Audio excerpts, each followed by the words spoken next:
La notte di terrore è una notte di ordinaria follia.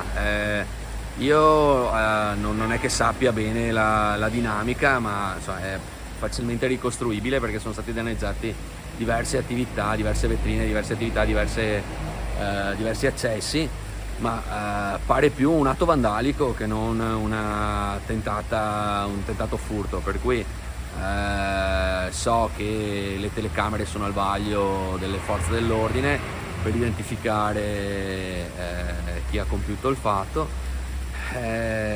Sì, saltuariamente queste cose qua capitano in giro e purtroppo non c'è una certezza della pena per chi viene preso a fare queste cose qui, e poi si rischia un'escalation di reati che poi magari va a finire come è successo a Viareggio, che il cittadino esasperato compie gesti estremi. Quindi io mi auguro solo che una volta identificati i colpevoli possano pagare per quello che hanno fatto. Non chiedetemi come, dove, quando e perché, ma che paghino, e che paghino bene, ecco, tutto qua.